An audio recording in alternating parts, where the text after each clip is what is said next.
Hello, हाय, नमस्कार मैत्रिणींनो. पुन्हा एकदा शंभूज क्रिएशन या चॅनलवरती तुमचं अगदी मनापासून स्वागत आहे. तर बघा, आपण आज 40 साईजच्या प्रिन्सेस कट ब्लाउजची कटिंग बघणार आहोत. एका ताईंची कमेंट होती, खूप दिवसाची त्या रिक्वेस्ट करत होत्या का ताई 40 साईज मध्ये प्रिन्सेस कट ब्लाउजची कटिंग दाखवा असं. तर त्यांच्या खातीर आपण हा व्हिडिओ आज बनवतोय. तर बघा, आज आपण प्रिन्सेस कट ब्लाउजची कटिंग कशा पद्धतीने करायची 40 साईजला. बहुतेक वेळा काय होतो, आपण प्रिन्सेस कट शिवतो पण तो आहे ना, त्याला पफ व्यवस्थित येत नाही, तो असा चपटा बसतो. तर त्यासाठी काही यामध्ये टिप्स सांगितल्या आहे. कटिंगच्या वेळेस कशा पद्धतीने त्या टिप्स तुम्ही फॉलो केल्यावर तुमचा देखील प्रिन्सेस कट व्यवस्थित बसेल. तर चला, आपण हे मेजरमेंट घेतले. उंची घेतली 15 इंच, छाती 40 आहे, कमर 36 आहे, पुढचा गळा 6.5चा आहे, मागचा गळा 9.5 आहे, मोंढा 6चा आहे आणि शोल्डर 6चे. तर या मेजरमेंट नुसार आपण प्रिन्सेस कट ब्लाउजची पेपरवर कटिंग बघणार आहोत. तर सर्वात अगोदर बघा, आपल्याला ब्लाउजची उंची घ्यायची. आता ब्लाउजची उंची घेताना आता फ्रंट पार्ट अगोदर आपण फ्रंट आणि बॅक दोन्ही ड्रॉ करणार आहे. पण अगोदर आपल्याला काय करायचंय, आपली जेवढी ब्लाउजची उंची ती इथं घेऊन घ्यायची. तर ती किती आहे, 15 आहे, तर त्याच्यात 1 इंच प्लस करून मी 16 वर मार्किंग करते. इथं 16 इंचावर एक मार्किंग करून घेतली. स्केलने आपण जी लाईन आहे ती ड्रॉ करून घेऊ. त्यानंतर बघा, आपल्याला शोल्डर घ्यायचे. आता 40 साईज नुसार आपण प्रिन्सेस कट ब्लाउज कटिंग करतोय, तर इथे मी शोल्डर घेतलीये 6 इंच. त्यानंतर मोंढा देखील 6 इंचच घेते. इथून चेक करून घ्यायचंय 6 इंच. स्केलने आपल्याला हे जे मार्किंग आहे ते जोडून घ्यायचे. त्यानंतर इथं आपल्याला आता छातीचं मेजरमेंट टाकायचंय. तर 40 साईजचा नुसार आपली छातीचा एक भाग किती होईल, म्हणजे 40चा चौथा भाग काढायचा आपल्याला. तर किती होईल तो 10 इंच. तर इथं आपण 10 इंचावर एक मार्किंग करून घेऊ आणि शिलाई मार्जिन घ्यायची आहे 2 इंच. स्केलने आपण हे मार्किंग जोडून घेऊ.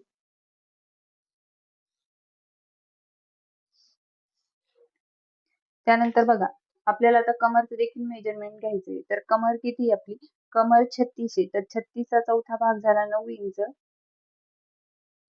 शिलाई मार्जिन घ्यायची. इथं आपल्याला टक्स घ्यायचा आहे बॅक साईडला. तर त्या टक्सचं मार्जिन घ्यायचं 1 इंच आणि शिलाई मार्जिन घ्यायची 2 इंच. त्यानंतर स्केलने आपण हे मार्किंग जोडून घेऊ.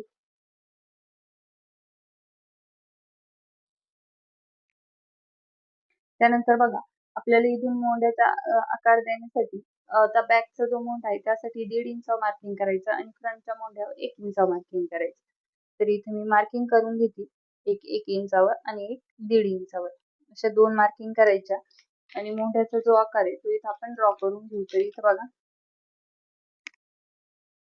मोंढ्याचा शेप मी हाताने ड्रॉ करून घेतली.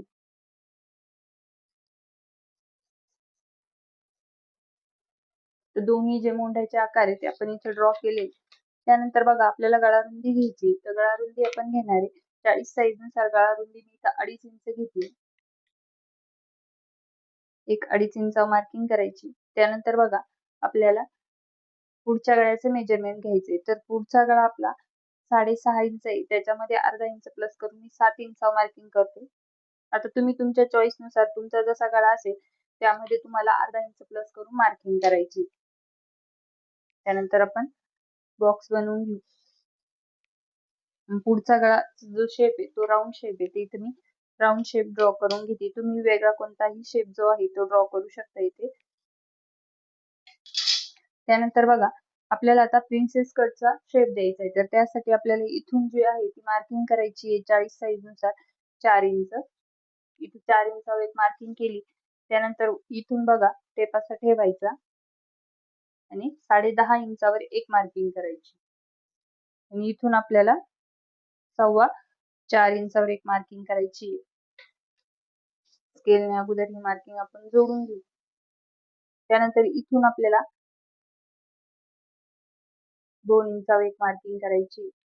त्यानंतर वरती देखील एक 1.5 इंचावर मार्किंग करायची. बघा, अशी स्केलने अगोदर हे मार्किंग जोडून घेऊ. त्यानंतर आपल्याला प्रिन्सेस कटचा जो शेप आहे तो ड्रॉ करायचा आहे बघा.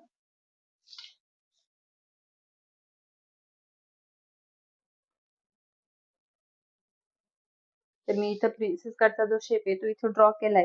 त्यानंतर आपल्याला वरती देखील शेप द्यायचा आहे. तर इथून बघा एक गळ्यापासून 3 इंच एक मार्किंग करायची. आता ही मार्किंग वरच आपला शेप आला पाहिजे असं नाही. फक्त या मार्किंगच्या आतमध्ये तुमचा प्रिन्सेस कटचा शेप तुम्हाला जाऊ द्यायचा नाही. त्यासाठी मी इथे एक मार्किंग केली. आणि आता आपण प्रिन्सेस कटचा जो शेप आहे तो इथं ड्रॉ करून घेऊ.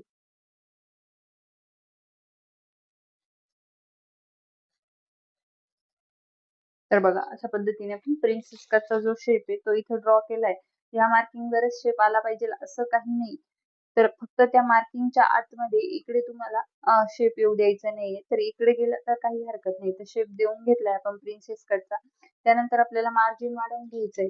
तर इथं बघा 1 इंचावर एक मार्किंग करायची आणि खालून 2 इंच घ्यायचंय. तर आता मला इथं म्हणजे पेपर नाहीये तर मी ते जे आहे ब्लाऊज पीस वर कटिंग करताना वाढवून घेईल. कारण इथे बघा 1च इंच आहे तर 1 इंच मी एक्स्ट्रा घेऊन घेईल. त्यानंतर आपल्याला इथं ही लाईन जोडून घ्यायची. त्यानंतर बघा इथून आपण खालून 1 इंच एक्स्ट्रा घेणार आहे. प्रिन्सेस कट साठी 1 इंच एक्स्ट्रा घ्यायचं असतं.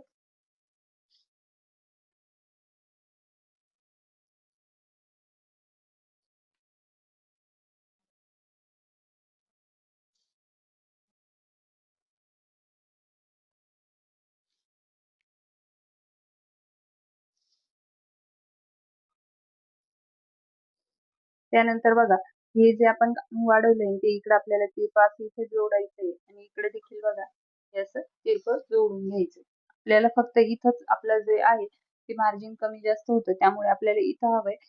इकडनं साईडने काही गरज नाही कारण साईडने कापड जास्ती होतं आणि तिथे आहे ना बघा चुन्या पडते. त्यासाठी आपल्याला फक्त हा जो टक्स आहे हा कमी जास्त होतो तर इथं आपण वाढवून घेतलं. आता आपलं मार्किंग झाली तर आपण आता कट करून घेऊ. बॅक पार्ट मध्ये आपल्याला हे नकोय तर बॅक पार्ट मध्ये कट करावं लागेल. अगोदर आपण मार्किंग करून घेतली मी अशी. बॅक पार्ट मध्ये हे जे की अंतर वाढवलंय ते देखील आपल्याला ठेवायचं नाही कारण फ्रंट पार्टलाच हवं असतं. बॅक पार्टला काही गरज नाही त्याची.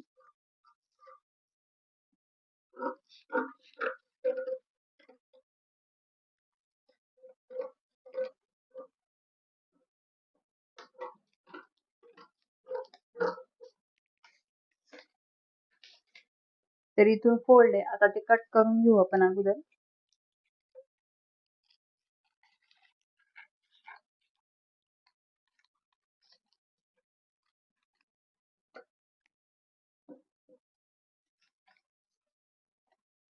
बॅक पार्ट बाजूला ठेवते अगोदर आणि आपल्याला आहे ना बॅक पार्टचं जे वाढवलेलं अंतर आहे ते कट करून घ्यायचंय. ते इथून मी उंचीचं मार्किंग करते म्हणजे आपल्या लक्षात येईल आपल्याला ते कट करून घ्यायचंय.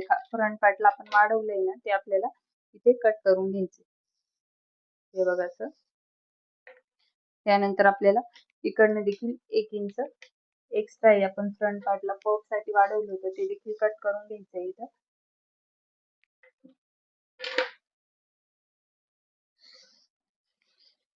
आता हे मार्किंग केलंय तर मी इथं कट करून घेते बघा.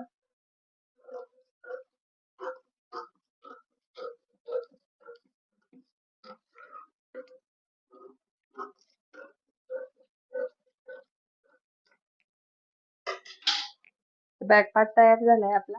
आता फ्रंट पार्ट आपण जो आहे तो कट करून घेऊ. इथं बघा अगोदर आपल्याला हा पुढचा गळा जो आहे तो कट करून घ्यायचा आहे. तिथे मी पुढचा गळा कट करून घेते अगोदर. त्यानंतर फ्रंट साइडचा मोंढा देखील कट करायचा आहे.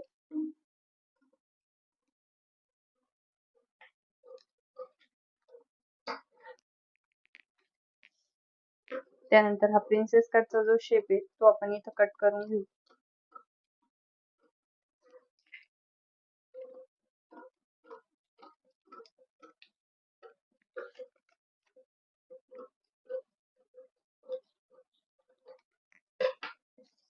तर बघा अशा पद्धतीने आपले 40 साईजचे प्रिन्सेस कटची जी पेपर कटिंग आहे ती केली आपण. आता सर्व ठेवल्यानंतर कुठे किती वाढवायचं तुम्हाला इथे दाखवते.